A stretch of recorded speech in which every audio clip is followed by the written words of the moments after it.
97, 98 et 99 sont progressifs l'un par rapport à l'autre.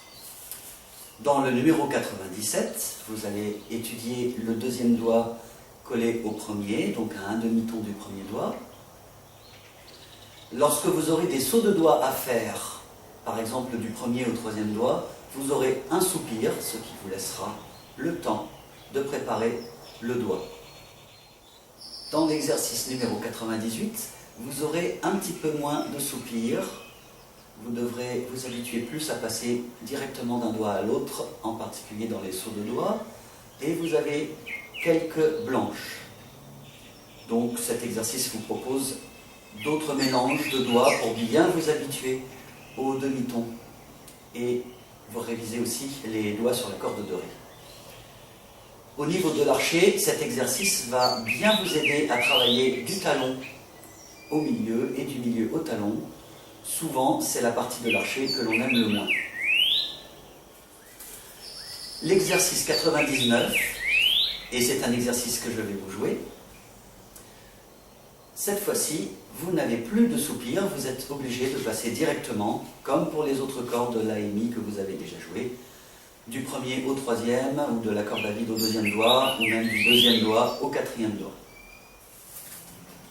Dans l'exercice numéro 99, vous n'avez plus de soupir, ce qui veut dire que les sauts de doigts, vous devez les faire immédiatement.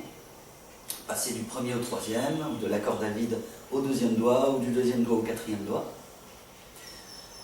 Et vous avez aussi à travailler la répartition d'archet.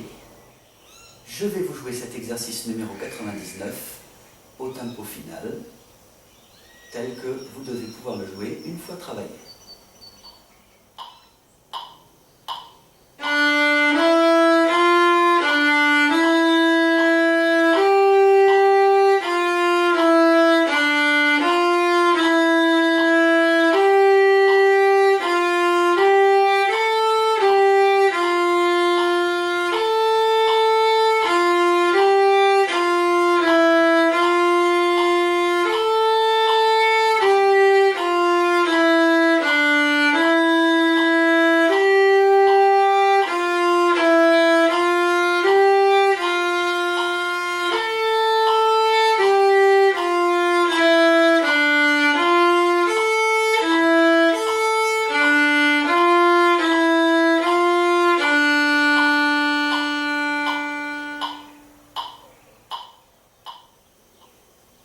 Comme dans l'exercice numéro 94 précédent, l'exercice numéro 100 se trouve être une gamme mélodique mineure ascendante avec une partie de la gamme descendante.